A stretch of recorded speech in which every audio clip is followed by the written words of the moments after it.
redonda que não tem mesa e nem é redonda, né? Uma mesa torta, diga-se de passagem. Eu sempre acho que é importante. Gente, eu acho que eu. Manda abraço. Eu sempre acho, a gente sempre comentava muito, e eu falava assim, que eu acho importante essa participação, né, de vocês nas mesas, né, perguntando, questionando, trocando com a gente. Eu acho que é muito bacana.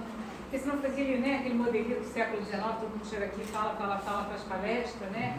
E todo mundo tem uma vivência, uma experiência, né, a partir de tudo aquilo que foi falado hoje o dia todo.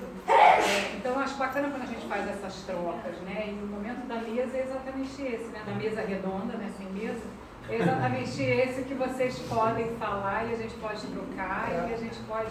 É como se fosse um grande momento de perguntas, de comentários, vocês vão falar e a gente vai comentar, melhor do que a gente está falando aqui, né? Não pode dizer que os palestrantes foram chatos ou qualquer coisa. Agora, só uma instrução, a gente tem um tempo que não é muito longo, então, esse momento é um momento que a gente está muito emocionado, quando vai falar, essa emoção às vezes nos domina. Então, quando fizerem relatos, procurem sintetizar esse relato para que ele não tome todo o tempo da apresentação e como a fala dos outros. Porque lá em Campina Grande teve um problema desse, né? O rapaz falou 15 minutos. Então, de 45 minutos de mesa, não, uma hora de mesa foi um terço. Então, vocês podem falar, falem, mas assim, procurem sintetizar para a gente poder desenvolver o assunto, né? Que a ideia daqui é a troca, não é só a escuta. A escuta é um outro momento, é o momento da troca, do desenvolvimento das ideias, tá? Mas fiquem à vontade. Alguém quer relatar alguma experiência? A gente tem, cada um de nós falou sobre um tema, você pode olhar para a gente se inspirar em alguma coisa e falar. Quem quer começar? Amanda? Eu já tinha pensado, eu comentei com o Keu antes, mas eu falei assim, não, vou deixar alguém falar antes para não parecer que eu sempre quero falar. Mas já que você já olhou pra minha cara e falou... Você sempre quer falar mesmo. Então você vai falar mesmo, graças a Deus. Enfim, era sobre a Dalila. A Dalila estava fazendo um comentário sobre o caixão. Eu vou falar rápido porque o assunto é um pouquinho... Enfim. A Dalila estava fazendo um comentário sobre o caixão. E eu tive uma experiência pessoal com o caixão. Você sabe. Foi. Você falou que realmente o caixão é um esgotamento, ele é um esvaziamento, é uma coisa que vai se acabando gradativamente. E a morte da Mimi foi assim. Ela foi indo aos poucos, junto com o navio, que foi aquela combinação. E eu tive com você falando, eu tive uma descrição assim, em texto dessa combinação que foi perfeita. Foi uma partida devagar. O navio ele vai vagarosamente. Ele vai vagarosamente indo ao além. Ele foi, e o caixão é o encerramento. Então ela foi... gradativamente ela foi chegando ao fim naquele momento. Realmente, teve o aviso, porque eu tirei em maio essas cartas, que foi a última vez que eu mexi no meu baralho antes dela falecer. E em junho, no final de junho, ela faleceu. Então eu fui avisada, foi todo feito um preparo, gradativamente foi acontecendo os fatos, e acabou. O caixão fechou, eu não me preparei, porque eu nem ia imaginar que isso ia acontecer. A negação. São as coisas. Eu não ia imaginar que isso ia acontecer, não aceitei, me culpei muito, ainda de certa forma não me culpo. E é aquilo, né? Eu ainda estou vivendo essas partes do luto. Eu ainda não tive tempo para viver o luto plenamente como preciso, que eu acho que eu preciso viver. E realmente entro nessa questão. Porque eu acho que toda a finitude, né, toda a morte, todo o rompimento, né, desfragmenta a gente, Claro. Desfragmenta o ser de alguma forma, né? E o processo do luto é importante exatamente para, juntar de novo esses caquinhos, né? Fazer outra vez essa cola, né? Essa colagem de nós, esse entendimento, para poder dar continuidade e aí de uma forma mais fortalecida, né? Para que as experiências não se repitam, né? Elas vão continuar existindo, porque é o tal da vida, esse, mas a gente vai estar muito mais fortalecido. Eu acho que esse é o grande propósito nosso. E acho que teve uma sessão na Amanda para ilustrar, que acho legal. A gente está falando de morte, eu queria pular um pouquinho para a astrologia. Só isso, eu sei que nem todo mundo aqui é astrólogo, mas a gente pode falar que existe um eixo, que é Touro e Escorpião. Onde o Touro é a plenitude da primavera, é a vida, é quando a vida está plena, forte e firme. E o oposto seria o Escorpião, que é a morte. Aonde tudo morre, apodrece e ao mesmo tempo que aduba o solo para que essa vida consiga se sustentar e crescer de novo. Então, é um eixo complementar. Onde entra isso nesse adubo nisso? Com a perda da Mimi, da carteirinha da Amanda, a Amanda está fazendo um curso lá comigo e ela se inspirou nisso, ela transformou essa dor na produção de conhecimento. E ela deu uma aulinha para a gente, compartilhou, né, a nova visão que ela teve da carta do cão, da combinação da carta do cão e do coração, por conta do impacto que essa perda de alguém tão importante na vida dela causou. Então, ela falou ali, eu estava ouvindo a Amanda falar, e até o meu olhar sobre a carta do cão se expandiu, ampliou naquele momento. Porque ela falou que estava tudo igual. Então você vê que essa morte gerou uma dor, essa dor mobilizou esse vazio que precisava ser preenchido de novo. Ela pegou esses caquinhos, né, que você falou, rejuntou, e a forma que ela teve para extravasar essa dor foi no saber, no conhecimento, na cartomancia, e acabou,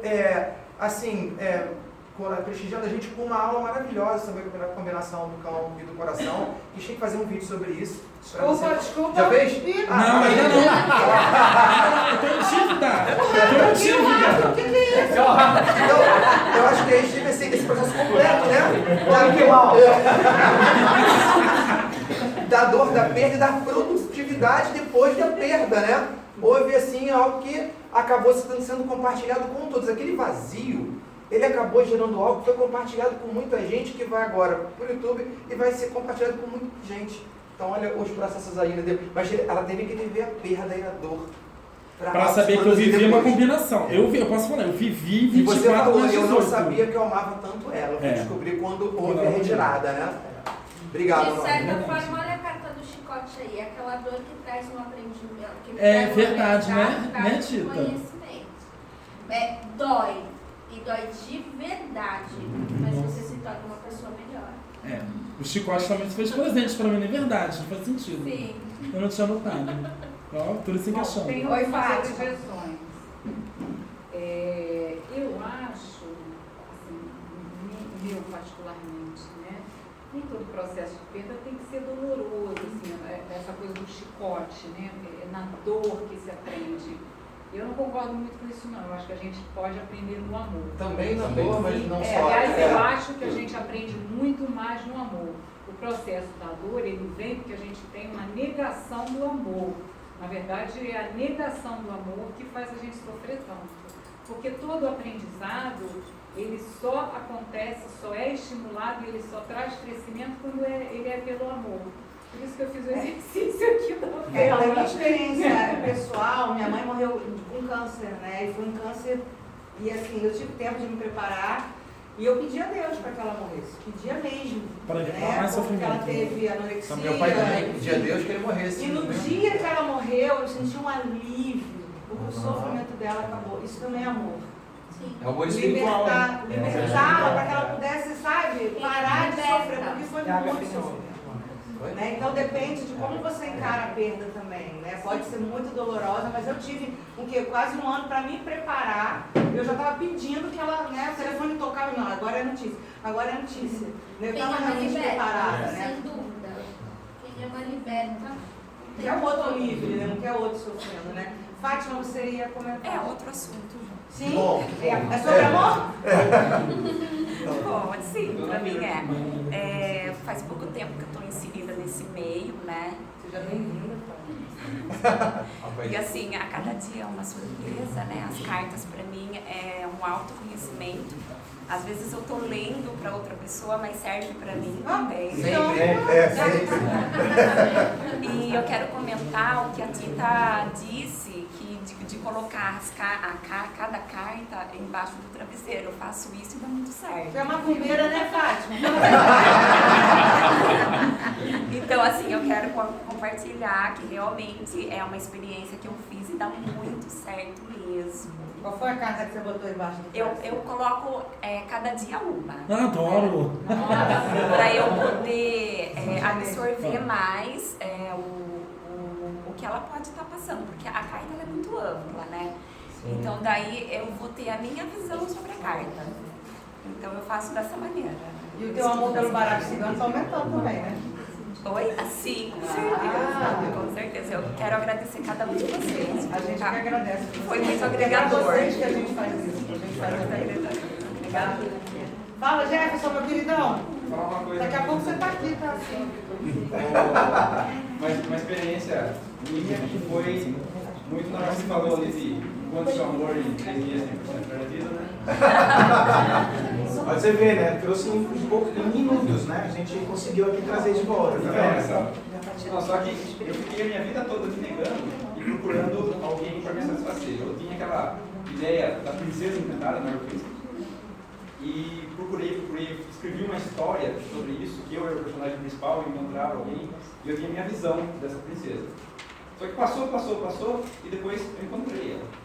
Por causa que eu aceitei a parte feminina que existe em mim, eu aceitei aquilo que eu queria nela, era o que eu queria em mim, e eu encontrei.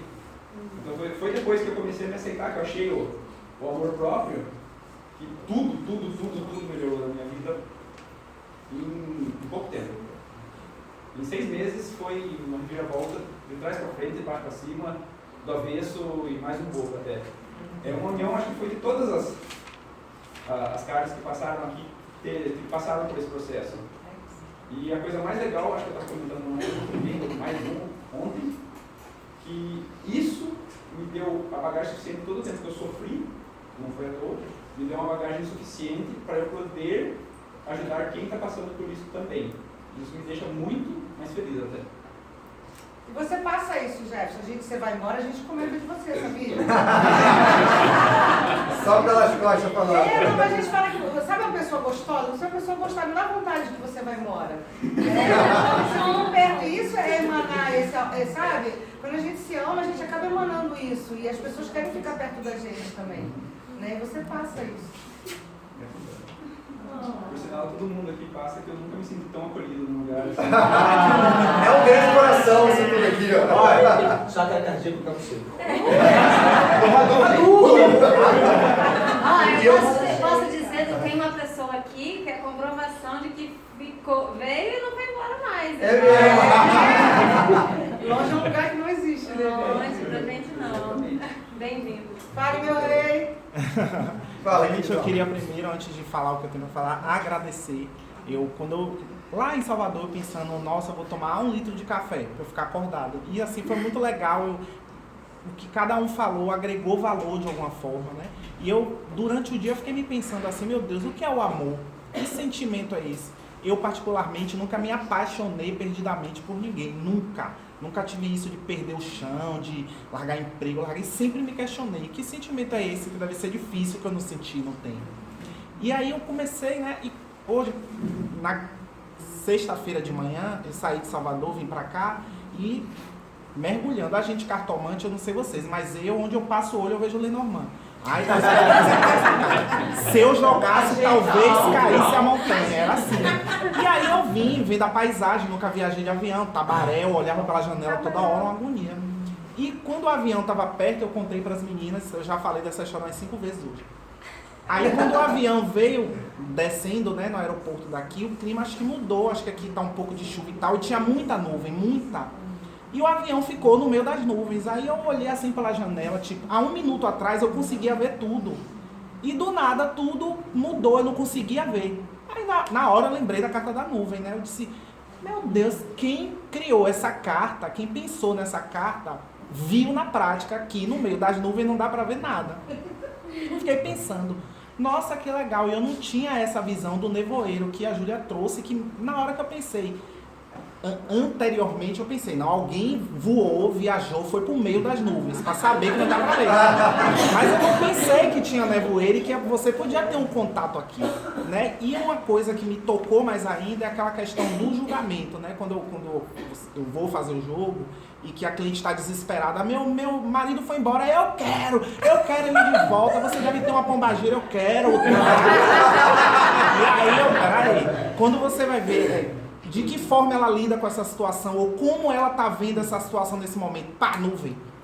E eu, por não sentir, eu disse, gente, pra mim é muito prático, ele não tá me fazendo bem, tchau. Eu sou assim, mas o outro não é. Disse, gente, que dificuldade é essa que a pessoa tem de enxergar? Eu vi hoje, no meio da nuvem, não dá. Se tivesse vindo um outro avião, se eu fosse o piloto, ia bater, porque eu não vi, não ia ver. Sabe o que é legal nisso? Eu até falo no curso, a gente tem que ver as cartas em tudo, para poder ver tudo nas cartas. Quando você faz esse processo que você estende, expande, sai, entende que a carta ela é uma janela que te mostra o mundo, e você enxerga o mundo nela, acabou, você vai ser o grande cartomante. Foi isso que aconteceu na Morsa Cachorro. Não é? E o que eu aprendi, o que eu vou levar hoje de forma mais intensa é essa questão da empatia, né? Do quesito de eu não sinto essa paixão avassaladora, mas o outro sente, é forte. Eu já vi gente como eu digo lá na Bahia, correr louca, porque se apaixonou, eu perco emprego, eu faço qualquer coisa por você, não me larga. E outra coisa que você tem que entender que a sua forma de amar é sua, você não tem que se sentir amando menos ou diferente do outro, não. Quebra a porra da norma e faz um pragma aí que você está fazendo, que eu falei, um amor pragmático, ou filia, né, um amor da amizade, da verdade, da troca, né? E seja confortável na sua forma de amar. A Ana Cléia aqui. Isso é rapidinho, tá bom? Só para muita gratidão a todos, um dia de muito aprendizado, muito livro aqui, né? E para a Tita e para o Frank, que coincidentemente estão sentados juntos, que a Tita me trouxe uma outra visão da carta 11 que eu nunca tinha cogitado do preto velho, gostei assim, mas agreguei. E a questão também de você tirar esse chicote da mão do outro, né? Que ele tá te martirizando. Mas eu sinto muito nos meus consulentes também que às vezes eles estão com chicote em si mesmos, né? E é muita questão da falta do amor próprio que ele pontuou. Né? E como é importante da gente observar, de repente, se esse chicote não está a pessoa mesmo fazendo, né, esse gesto contra ela pela falta de amor próprio. E achei que vocês dois, assim, eu linkei nas minhas viagens malucas, eu linkei e achei que pontuou bastante para mim o que eu já pensava, hoje eu alicercei bastante. Dia, na verdade, assim, se você pega um perfil de consulentes hoje, um pessoal mais novo, e se você atende senhoras aí, sei lá, de 50, 60 anos, dá pra ver nitidamente.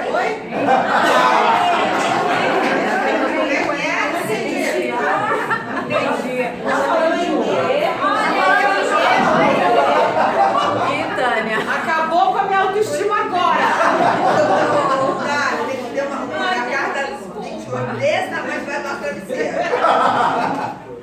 Mas assim, a diferença de gerações. Hoje em dia, a molecadinha melhorou assim, a gente está vindo de lares desfeitos. Você vê sempre uma geração tentando resgatar algo da geração anterior.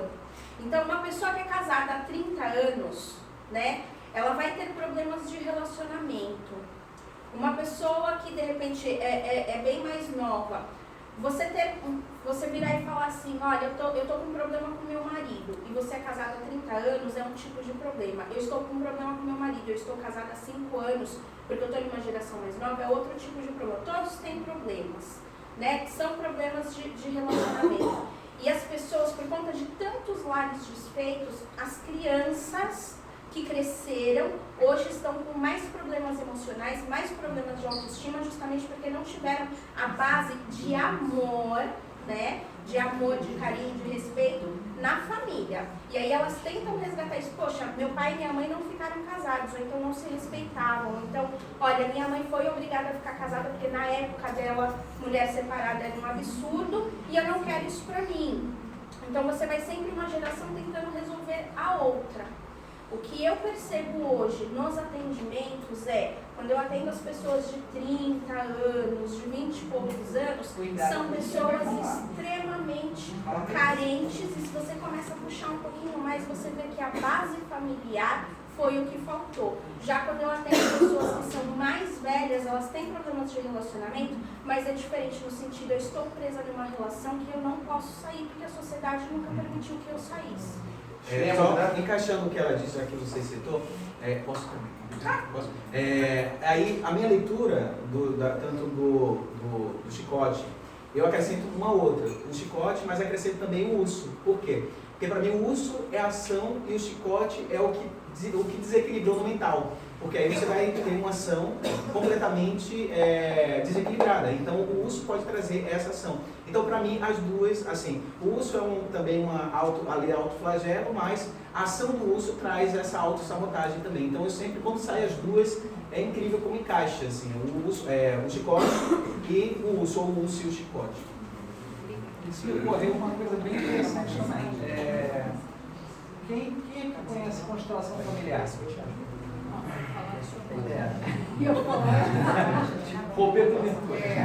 Na constelação familiar, o Bert Hellinger, que é um precursor desse movimento, ele coloca 3 leis do amor, que são as leis que estabelecem as conexões humanas. É a lei do pertencimento, ou seja, todos nós pertencemos ninguém pode ser excluído. Se alguém for excluído, o processo das gerações, como a Tita falou, ele tem que repetir para resgatar essa falta. Então, quando uma pessoa, por exemplo, se suicida, a tendência da sociedade, daquela família, excluir o indivíduo, e alguém lá na frente vai repetir o padrão. Como aconteceu agora com o neto de Getúlio Vargas, que se matou repetindo o padrão do avô. A outra lei é a lei do dar e receber, né? Que é uma lei de troca, que é uma lei igualitária, ou seja, todo movimento pressupõe uma volta, que não é necessariamente uma barganha, mas é um eco, porque tudo no universo é um eco. E a terceira lei, ela tem muito a ver com a questão, trabalha muito a questão da aceitação, né? Que é uma ideia de, por exemplo, hierarquia, que quando você tem que entender que alguém precede você, alguém veio antes de você. E essa pessoa que veio antes, você tem que aceitar como parte da sua vida, porque alguém escreveu a história antes. Se você existe, alguém escreveu essa história antes. Então, por um instante aqui, eu fiz uma correlação com 3 cartas do Lenormand, pertencimento ao coração, porque todos têm direito de ser amados e todos têm direito de amar. Isso é uma coisa importante. O buquê, que é o dar e receber, né? Porque na natureza, quando você tira a flor de algum lugar, a natureza retribui novamente, dando uma outra flor no lugar. E uma coisa interessante, porque isso é uma... E a questão da hierarquia, eu coloco em parte a árvore, porque a árvore ela tem esses degraus, ela nasce pequenininha de uma semente, e na proporção que ela cresce, ela vai estabelecendo conexões terra-copa, que é o céu, e também a casa. A casa tem muito a ver com a questão também da hierarquia, porque você sabe que existe uma memória, existe uma história lá atrás, né? Então é importante a gente pensar nisso como 3 cartas que exemplificam, porque todos nós pertencemos, gente. E uma coisa que é muito interessante, que nós que estamos aqui reunidos hoje, nós temos histórias em comum. Porque toda vez, isso é uma coisa que é dito na constelação familiar, toda vez que nós nos reunimos para contar histórias, nós temos uma coisa chamada campo. E isso é o nosso campo. E se a gente está aqui, é sinal que as nossas histórias esbarram. Então a gente pertence ao mesmo grupo. Isso aqui como fosse, presumivelmente, comparativamente, na África, a tribo Zulu, quando reúne-se para contar suas histórias, e eles não adoecem. Porque quem conta a sua história, quem troca, não adoece, pertence. Entendeu? Isso é só um exemplo do que dá para você. Isso é muito árvore. Eu gosto muito da questão que você já falou da árvore, porque quando fala hierarquia, para mim dá uma ideia de verticalização, né? Onde tem o que está acima e o que está abaixo. Eu acho que essa ideia de sistema, ela não pode ser verticalizada, né? Enquanto a árvore, apesar dela ascender, ela está expandindo para cima e para baixo. Então ela horizontaliza essa hierarquia, mostrando que existe uma ligação, que existe uma continuidade ali. Mais do que alguém estar acima de alguém, ser mais guia, né? Tem uma ideia orgânica, né? Sistêmica, bonita aí, né? Que para algo exista antes, da matéria-prima, a origem, né? Ela falou uma coisa que isso é a premissa da constelação. Para você poder